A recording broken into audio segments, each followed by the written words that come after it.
आज की इस वीडियो में हम लोग पॉलिटिकल साइंस के चैप्टर नंबर 3 का very very important subjective questions करने वाले हैं। तो आप लोग वीडियो पर कंप्लीट बने रहें। और हमारे पास जो चैप्टर नंबर 3 है इसका नाम है समकालीन विश्व में अमेरिकी वर्चस्व। और यहाँ पर मैं आप लोगों को जितना भी सब्जेक्टिव क्वेश्चंस कराऊंगा बस आपको इतना ही करना है, इससे बाहर आप लोगों का कुछ भी नहीं जाएगा।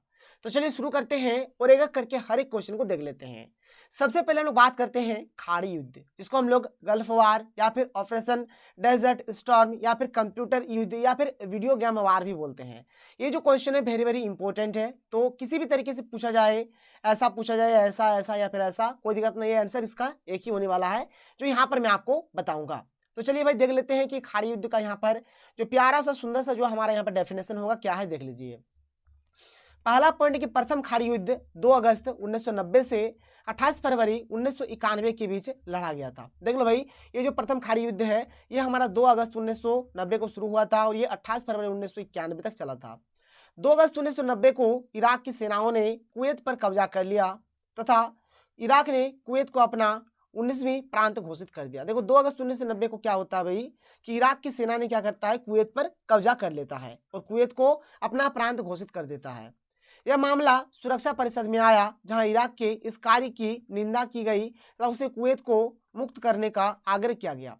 जब 2 अगस्त 1990 को क्या होता है, इराक ने कुवैत पर जब कब्जा कर लेते हैं तो ये जो घटना है ये सुरक्षा परिषद में चला जाता है और वहां पर इराक का पूरा निंदा होता है और बोलता है कि तुम कुवैत को मुक्त करो, तुम कुवैत को छोड़ दो। लेकिन इराक सुनता नहीं है, इराक की बात को सुनता नहीं है। देख लो यहाँ पर वही चीज लिखा गया है कि बहुत सारे देशों ने भी इराक को समझाने की कोशिश की, सबने कहा कि यह गलत है, लेकिन इराक नहीं माना। तब संयुक्त राष्ट्र संघ यानी कि यूएन या फिर यूएनओ जो भी बोलिएगा ने कुवैत को मुक्त कराने के लिए बल प्रयोग की अनुमति दे दी। जब यहाँ पर इराक नहीं माना तब बोला कि जाओ अब बल प्रयोग करो और कुवैत को मुक्त कराओ। फिर इसके बाद आगे क्या है, 29 नवंबर को सुरक्षा परिषद ने यह प्रस्ताव पास किया कि यदि 15 जनवरी 1991 तक इराक ने कुवैत को मुक्त नहीं किया तो उसके खिलाफ बल प्रयोग सहित सभी अनिवार्य कदम उठाए जा सकते हैं। मतलब एकदम फुल एंड फाइनल नोटिस जारी कर दिया कि अगर यहाँ पर जो इराक है, इराक अगर 15 जनवरी 1991 तक अगर कुवैत को नहीं छोड़ता है तो हम लोग क्या करेंगे, बल प्रयोग करेंगे और जो भी अनिवार्य जो भी कदम होगा उस चीज को हम लोग उठाएंगे। इस अवसर पर सोवियत संघ ने अमेरिकी प्रस्ताव को अपना समर्थन दिया। केवल चीन अपना विरोध जताते हुए मतदान के समय अनुपस्थित हो गया। चीन मतलब शामिल नहीं था, बाद में सबने यहाँ पर अपना दे दिया यहाँ पर सबने अपना मतदान दिया, बोला कि चलो भाई ये बात सही है। इराक ने सुरक्षा परिषद के प्रस्तावों का आदर नहीं किया, इसलिए अमेरिका के नेतृत्व में 30 देशों की सेनाओं ने उस पर आक्रमण करके 27 फरवरी 1991 में कुवैत मुक्त करा दिया। भाई ध्यान सुन लो, जब इराक नहीं माना तब यहाँ पर क्या करता है, अमेरिका और 30 देशों के नेतृत्व में एक बहुत ही बड़का सा विशाल सा सेना तैयार करता है और 27 फरवरी 1991 में क्या करता है, कुवैत को मुक्त करा दिया। ठीक है, कुवैत को मुक्त कर देते हैं। इस सैन्य अभियान को ऑपरेशन डेजर्ट स्टॉर्म का नाम दिया गया। इसमें 75% अमेरिकी सैनिक थे। देखो जितना भी सैनिक था ना उसमें से 75% जो सेना था वह अमेरिका का ही था। अमेरिका की इस युद्ध में स्मार्ट बमों का प्रयोग किया तथा इस युद्ध की टेलीविजन पर बहुत ज्यादा कवरेज हुई तथा संपूर्ण विश्व ने इसे देखा, इसलिए इसे कंप्यूटर युद्ध या फिर वीडियो गेम वार भी कहा गया। देखो भाई जिस प्रकार से लोग पबजी फ्री फायर जो आप लोग भी खेले होंगे तो आप लोगों को पता होगा कि उसमें किस प्रकार का लड़ाई होता था, बिल्कुल वैसे ही लड़ाई हुआ यहाँ पर भी और पूरी जो भी लड़ाई हुआ उसको लाइव दिखाया गया, इसलिए इसका नाम कंप्यूटर युद्ध या फिर वीडियो गेम वार भी दिया गया। ये हो जाएगा। इसके बाद देखिए अगला पॉइंट क्या है, संयुक्त राष्ट्र संघ का यह फैसला नाटकीय फैसला कहलाया क्योंकि संयुक्त राष्ट्र संघ ने शीत युद्ध से अब तक इतना बड़ा फैसला नहीं लिया। जॉर्ज बुश ने इसे नई विश्व व्यवस्था की संज्ञा दी। देखो जॉर्ज बुश ने इसे क्या बोला, नई विश्व व्यवस्था की संज्ञा दिया। इराक के राष्ट्रपति सद्दाम हुसैन ने कहा था कि यह 100 जंगों की एक जंग साबित होगी, लेकिन इराकी सेना जल्दी ही हार गई और उसे कुवैत से हटने पर मजबूर होना पड़ा। माध्यान समझ में आ रहा है आप लोगों को। यहाँ पर क्या होता है कि सद्दाम हुसैन जो थे राष्ट्रपति इराक के, वे बोल रहे थे कि ये 100 जंगों की एक जंग होगी। इस प्रकार लड़ाई आज तक नहीं हुआ था, हम लोग सबको देख लेंगे, लेकिन जो इराकी सेना था वो ज्यादा देर तक टिक नहीं पाया, जल्दी ही हार गया। देखिए खाड़ी युद्ध का क्या क्या परिणाम हुआ या फिर क्या क्या इसका प्रभाव है। देखिए पहला पॉइंट कि इराक में सद्दाम हुसैन के शासन का अंत हुआ। जो इराक में सद्दाम हुसैन का जो शासन चल रहा था उसका अंत हो गया। इराकी लोगों का लोकप्रिय शासन स्थापित हुआ। थर्ड पॉइंट है यहाँ पर कि खतरनाक हथियारों का अंत तथा आतंकवादियों का सफाया हुआ। इराक के तेल क्षेत्रों और संसाधनों को सुरक्षित किया गया और अमेरिका का सैन्य वर्चस्व स्थापित हुआ। तो ये हो गया इसका परिणाम। आगे चलते हैं, अगला क्वेश्चन देख लेते हैं। अगला क्वेश्चन देखिए हमारे पास है कि ऑपरेशन इनफाइनाइट रीच। तो चलिए भाई ऑपरेशन इनफाइनाइट रीच के बारे में जान लेते हैं। 1998 में केन्या और तंजानिया में बने अमेरिकी दूतावास पर हमला हुआ। देखिए अमेरिका का जो दूतावास था उस सब में हमला हो जाता है। अलकायदा को इन दूतावासों पर आक्रमण के लिए जिम्मेदार माना गया। युद्ध के जवाब में 1998 में बिल क्लिंटन ने ऑपरेशन इनफाइनाइट रीच चलाया। देखो भाई जो भी अमेरिका का जो दूतावास था उसके ऊपर हमला कर देते हैं। कौन करते हैं? तो इसका जो जिम्मेदार है बोला कि अलकायदा ने इसके ऊपर हमला किया था, और इसी का जवाब देने के लिए 1998 में एक ऑपरेशन चलाया गया बिल क्लिंटन के द्वारा, और इसी ऑपरेशन का नाम है ऑपरेशन इनफाइनाइट रीच। इस अभियान में अमेरिका ने किसी की परवाह किए बिना सूडान और अफगानिस्तान में अलकायदा के ठिकानों पर क्रूज मिसाइलों से हमला किए। कोई देखा नहीं कि जनता मरेंगे कौन नहीं, कुछ भी नहीं सोचा, कुछ भी नहीं समझा। सीधे क्या किया, जो भी अलकायदा का सूडान में और अफगानिस्तान में जो भी ठिकाना था उसके ऊपर क्रूज मिसाइल से हमला कर देते हैं, अटैक कर देते हैं। इस अभियान की संयुक्त राष्ट्र संघ से भी अनुमति नहीं ली गई। देखो भाई चैप्टर का नाम ही है अमेरिकी वर्चस्व। वर्चस्व माने होता है दादागिरी, मतलब इस चैप्टर में आप लोगों को अमेरिका का दादागिरी देखने को मिलेगा। मतलब यहाँ पर संयुक्त राष्ट्र संघ से भी अनुमति नहीं लेता है अमेरिका, सीधे हमला कर देता है। विश्व में अमेरिकी वर्चस्व का यह एक उदाहरण है कि वह जब चाहे जिस देश में चाहे अंतर्राष्ट्रीय समुदाय की परवाह किए बिना क्रूज मिसाइल से हमला कर सकते हैं। ये बात यहाँ पर बोला गया, और ये क्या है? एक दादागिरी है, ये एक अमेरिका का दादागिरी है। इस अभियान के संयुक्त राष्ट्र संघ से भी अनुमति नहीं ली गई। विश्व में अमेरिकी वर्चस्व का यह एक उदाहरण है कि वो जब चाहे जिस देश में चाहे अंतर्राष्ट्रीय समुदाय की परवाह किए बिना क्रूज मिसाइलों से हमला कर सकता है, जो कि अभी मैंने आप लोगों को बताया। इसके बाद देखिए भाई, इसके बाद हमारा है अगला 9/11 की घटना। क्या है? 9/11। देखिए 11 महीने तो 11 तारीख हो गया, और 9 महीने हमारा हो गया सितंबर। यानी ये जो घटना है ये 11 सितंबर को हुआ था। ये 11 सितंबर को हुआ था, इसलिए इसका नाम है 9/11 की घटना। अब ये 9/11 का घटना क्या है देखो। 11 सितंबर 2001 को अलकायदा के 19 आतंकियों ने अमेरिका के 4 व्यावसायिक विमानों को कब्जे में ले लिया। देखो यहाँ पर अलकायदा इसमें भी शामिल होता है। अलकायदा क्या करते हैं? अलकायदा के 19 आतंकियों ने क्या करता है, अमेरिका के 4 जो व्यावसायिक विमान है उसके ऊपर कब्जा कर लेते हैं, हाईजैक कर लेते हैं। अपहरणकर्ता ने इन विमानों को अमेरिका की महत्वपूर्ण इमारतों की ओर उड़ाकर ले गए और अमेरिका की महत्वपूर्ण इमारतों को ध्वस्त कर दिया। देखिए कहां पर ये जो विमान था, ठीक है, इसको कहां से टकराया, क्या किया, क्या देखिए। पहला विमान जो है न्यूयॉर्क स्थित वर्ल्ड ट्रेड सेंटर के उत्तरी टावर से टकराया। जो न्यूयॉर्क में वर्ल्ड ट्रेड सेंटर का जो उत्तरी टावर था, पहला विमान को वहां से टकरा दिया। दूसरा विमान को न्यूयॉर्क स्थित वर्ल्ड ट्रेड सेंटर के दक्षिणी टावर से टकराया, जो दक्षिणी टावर था उससे टकरा दिया दूसरे विमान को। तीसरा विमान पेंटागन से टकराया। पेंटागन में अमेरिकी रक्षा विभाग का मुख्यालय है, और यहाँ पर टकरा देता है तीसरे विमान को। और जो चौथा विमान होता है भाई, चौथा विमान को अमेरिकी कांग्रेस की मुख्य इमारत से टकराना था, लेकिन यह पेंसिल्वेनिया के खेत में गिर गया। इसको टकराना था कांग्रेस की मुख्य इमारत से, लेकिन खेत में जाकर वह गिर जाता है। ये जो 9/11 का ये जो घटना होता है, इसका क्या क्या परिणाम हुआ देखो। तो इस घटना से पूरा विश्व हिल सा गया। अमेरिकियों के लिए यह दिल दहला देने वाली घटना थी। इस हमले में लगभग 3000 व्यक्ति मारे गए। 9/11 की घटना के बाद अमेरिका ने ऑपरेशन एंड्यूरिंग फ्रीडम चलाया। जब यहाँ पर क्या होता है, 9/11 का जब घटना हो जाता है तब अमेरिका क्या करता है, ऑपरेशन एंड्यूरिंग फ्रीडम नामक एक यहाँ पर ऑपरेशन चलाता है। ठीक है, तो चलो भाई अब हम लोग बात करते हैं ऑपरेशन एंड्यूरिंग फ्रीडम। और ये क्वेश्चन में कभी कभार पूछ लिया जाता है, चलिए देख लेते हैं ये वाला क्वेश्चन कि ऑपरेशन एंड्यूरिंग फ्रीडम। ठीक है, ये हमारा एक अलग सा क्वेश्चन है कि ऑपरेशन एंड्यूरिंग फ्रीडम, देख लो क्या है। पहला कि 9/11 की घटना के बाद अमेरिका ने ऑपरेशन एंड्यूरिंग फ्रीडम चलाया। ठीक है, 9/11 का घटना जैसे खत्म हो जाता है उसके बाद अमेरिका ने क्या करता है, ऑपरेशन एंड्यूरिंग फ्रीडम चलाता है। यह अभियान उन सभी के विरुद्ध चलाया गया जिन पर 9/11 का शक था। 9/11 का शक जिसके ऊपर था, अमेरिका ने उस देश के खिलाफ ये वाला चलाया। ऑपरेशन एंड्यूरिंग फ्रीडम में मुख्य निशाना अलकायदा और अफगानिस्तान के तालिबान शासक को बनाया गया। इसका जो मेन जो टारगेट था अलकायदा था और तालिबान था। ऑपरेशन एंड्यूरिंग फ्रीडम का यह परिणाम निकला कि तालिबान की समाप्ति हो गई और अलकायदा कमजोर पड़ गया, ये हुआ। इसके बाद देखो भाई अगला है ऑपरेशन इराकी फ्रीडम। चलो भाई इसके बारे में भी जान लेते हैं। 19 मार्च 2003 में अमेरिका ने संयुक्त राष्ट्र संघ की अनुमति के बिना ही इराक पर हमला कर दिया, जिसे ऑपरेशन इराकी फ्रीडम कहा। दिखावे के लिए अमेरिका ने कहा कि इराक खतरनाक हथियार बना रहा है, लेकिन बाद में पता चला कि इराक में कोई खतरनाक हथियार नहीं है। देखो भाई यहाँ पर क्या करता है अमेरिका जो है ना, 19 मार्च 2003 को इराक के ऊपर हमला कर देता है बिना संयुक्त राष्ट्र संघ के परमिशन के, सीधे अटैक कर देता है। फिर बाद में अमेरिका बोलता है कि जो इराक वो खतरनाक हथियार बना रहा था, लेकिन बाद में पता चलता है कि वहां पर किसी भी प्रकार का कोई खतरनाक हथियार ना तो बन रहा था और न ही इराक में किसी भी प्रकार का कोई खतरनाक हथियार था। इसका जो मेन मकसद था हमले के पीछे, देखिए हमले का पीछे उद्देश्य क्या था, अमेरिका इराक के तेल भंडार पर कब्जा और इराक में अपना मनपसंद सरकार बनाना चाहता था। इसी के लिए वहां पर इन्होंने कब्जा किया था, लड़ाई किया था, अटैक किया था। ठीक है, आगे क्या है कि इसके बाद सद्दाम हुसैन का अंत हो गया, साथ ही बहुत से आम नागरिक भी मारे गए। पूरा विश्व ने इस बात की आलोचना की थी। इस समय अमेरिका के राष्ट्रपति जॉर्ज बुश थे।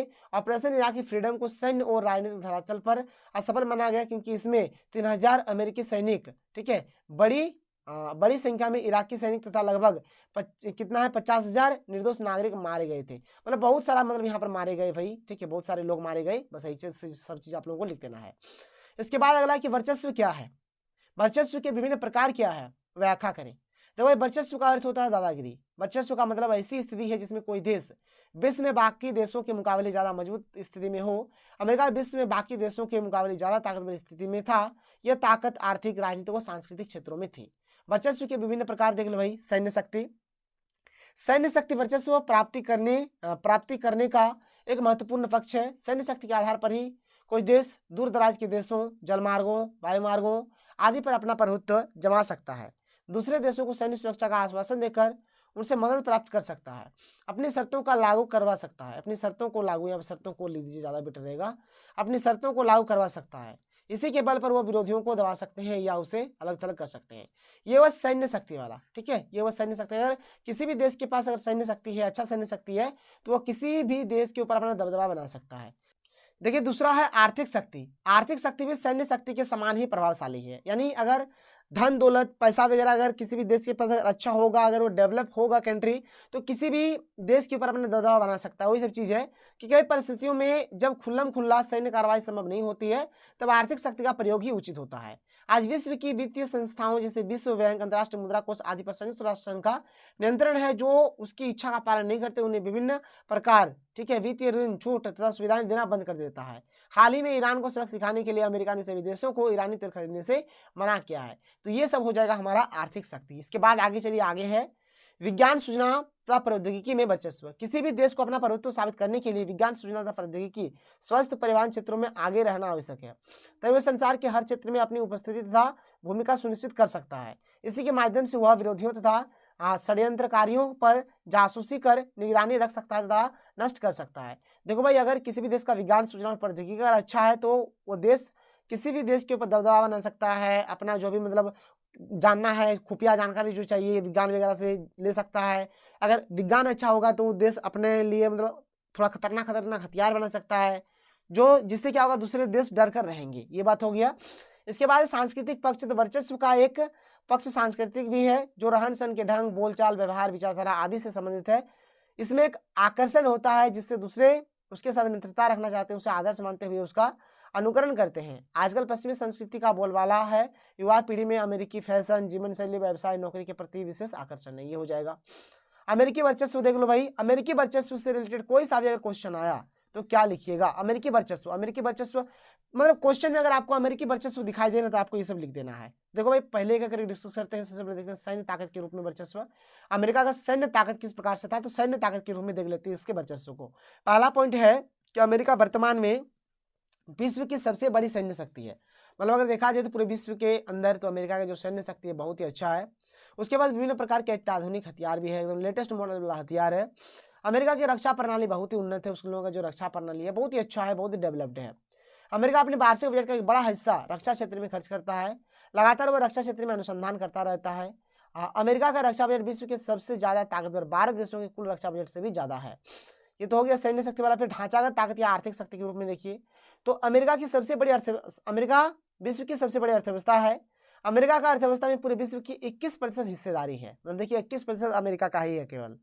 वैश्विक नियमों को बनाने और उसे लागू करने की क्षमता रखता है।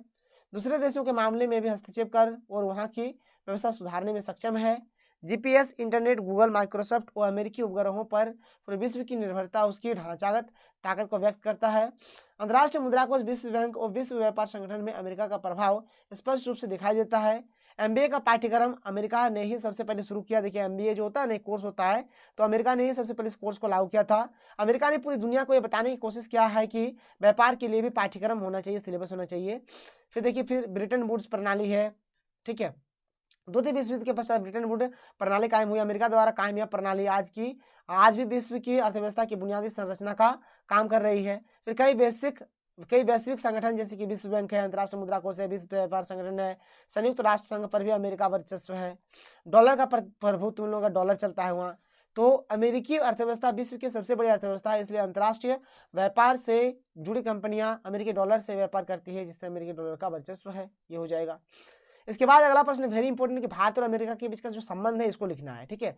और या फिर अमेरिका के साथ भारत के संबंध पर एक लिख लिखिए। देखो यहाँ पर एक करके बात करते, पहला है कि भारत की स्वतंत्रता के बाद भारत और अमेरिका का संबंध सामान्य था, परंतु दूसरे विश्व युद्ध के बाद भारत ने गुटनिरपेक्षता की नीति अपनाई, तब अमेरिका को भारत का गुटनिरपेक्ष रहना अच्छा नहीं लगा और तब से इन दोनों देशों के संबंधों में कटुता दिखाई देती रही। देखिए एक्चुअली गुटनिरपेक्षता का जो नीति है भारत इसलिए अपनाया था, ना तो उसको अमेरिका के पक्ष लेना था, ना ही उसको सोवियत संघ के पक्ष लेना था। लेकिन जब भारत गुटनिरपेक्षता की नीति को अपनाता है तो अमेरिका को बुरा लगता है। अगला पॉइंट कि भारत का झुकाव सोवियत रूस की ओर होने के कारण अमेरिका ने पाकिस्तान के साथ न केवल अपने संबंधों को बढ़ाया, बल्कि पाकिस्तान के भारत विरोधी गतिविधियों में भी उसकी आर्थिक एवं सैन्य सहायता की। देखो भाई यहाँ पर अगर एक्चुअल में देखा जाए तो भारत और रूस के बीच का जो रिलेशन था थोड़ा अच्छा था, और ये चीज़ अमेरिका को ठीक नहीं लगता था, इसलिए अमेरिका ने पाकिस्तान का फुल सपोर्ट किया। और जो लड़ाई वाला जो मामला था भारत और पाकिस्तान के बीच, उसमें अमेरिका ने तो एकदम पाकिस्तान का भरपूर योगदान दिया, उसका भरपूर सहायता किया, सैन्य सहायता किया, आर्थिक सहायता किया, सब कुछ सहायता किया। इसके बाद वर्ष 1971 के भारत पाक युद्ध में अमेरिका ने पाकिस्तान की हर संभव सहायता की। जब 1971 में भारत और पाकिस्तान का लड़ाई हुआ तो अमेरिका ने पाकिस्तान का पूरी सहायता किया था। इसके बाद जब वर्ष 1974 में भारत ने पहला परमाणु परीक्षण किया तो अमेरिका ने न केवल इसका खुले तौर पर विरोध किया, बल्कि भारत पर अनेक प्रतिबंध भी लगा दिए। जब भारत परमाणु परीक्षण कर रहा था तो उसमें अमेरिका एकदम बहुत ही ज़्यादा भारत के ऊपर वो गुस्सा में आ गया, भारत का विरोध किया। जो परमाणु परीक्षण कर रहा था उसका विरोध किया, भारत पर बहुत सारा बैन लगा दिया, प्रतिबंध लगा दिया, ये सब बात हो गया। वर्ष 1997 में अमेरिका ने भारत के तारापुर रिएक्टर को ईंधन की आपूर्ति बंद कर दी। भारत और अमेरिका के संबंधों में तनाव की स्थिति शीत युद्ध की समाप्ति तक जारी रही। जब तक शीत युद्ध नहीं खत्म हुआ तब तक ये सब चलता रहा। दिसंबर 1991 में सोवियत संघ के विघटन के साथ ही शीत युद्ध की समाप्ति के बाद भारत और अमेरिका के संबंधों में सुधार आना शुरू हुआ, और जैसे ही सोवियत संघ का विघटन हो जाता है, 1991 में शीत युद्ध का अंत हो जाता है, तो भारत और पाकिस्तान में सुधार आ जाता है उनके रिलेशन के बीच, संबंध के बीच। वर्ष 1997 में तत्कालीन राष्ट्रपति बिल क्लिंटन की भारत यात्रा से दोनों देशों के संबंधों में मजबूती आई, किंतु इसका प्रभाव अधिक दिनों तक कायम नहीं रह सका। वर्ष 1998 में भारत के परमाणु परीक्षण करने से दोनों देशों के संबंध में एक बार फिर से दरार पैदा हो गया। इन लोगों का तो सब कुछ ठीक ठाक रहा, लेकिन 1998 में जब भारत परमाणु परीक्षण करने लगा तो भाई फिर से इन लोगों के रिलेशन में दरार आ गया। 11 सितंबर 2001 को अमेरिका के वर्ल्ड ट्रेड सेंटर पर अलकायदा के हमले के बाद अमेरिका को पहली बार आतंकवाद का खतरा अनुभव हुआ। जम्मू कश्मीर में आतंकवाद के मुद्दे पर अमेरिका पहले पाकिस्तान का पक्ष लेता था, लेकिन इस घटना के बाद भारत एवं अमेरिका के संबंधों में नाटकीय परिवर्तन हुआ। ठीक है, पहले तो जो अमेरिका था वो जो टेररिस्ट होता था, जो आतंकवाद होता था, ठीक है, ये सब का इन लोग मदद करते थे, लेकिन जब खुद पर हमला हुआ ना, तब अमेरिका का आंख खुला और पाकिस्तान का थोड़ा सा उस टाइम हेल्प करना कम कर दिया। वर्ष 2006 में अमेरिकी राष्ट्रपति जॉर्ज बुश की भारत यात्रा ने दोनों देशों के संबंध को एक नया आयाम दिया।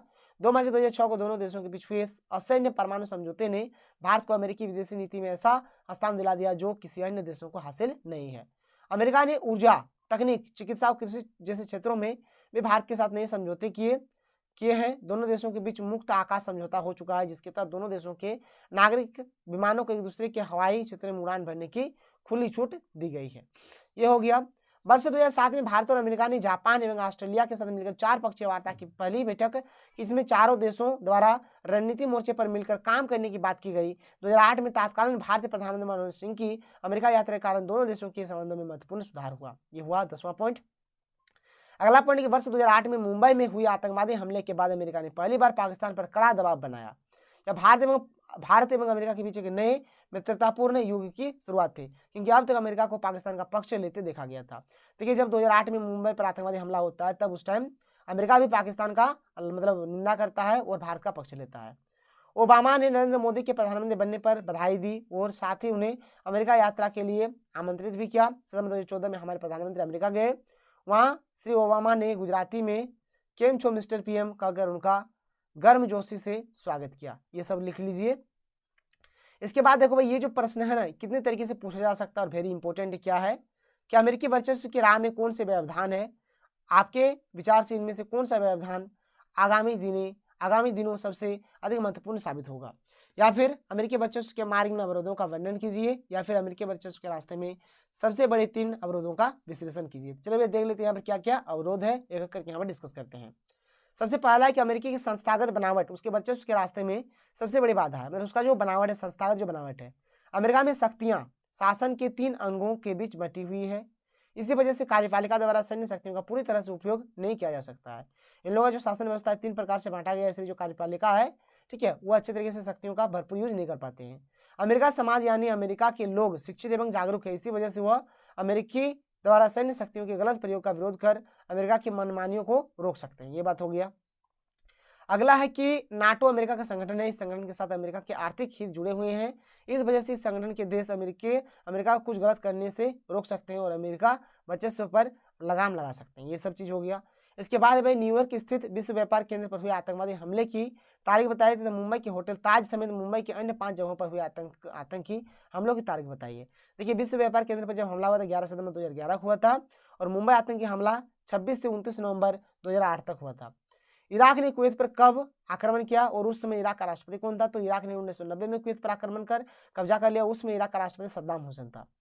किस देश को वर्चस्वता की स्थिति प्राप्त है? क्या वर्चस्वता की स्थिति स्थायी है? तो अमेरिका को वर्चस्वता की स्थिति प्राप्त है, किंतु यह स्थायी नहीं है।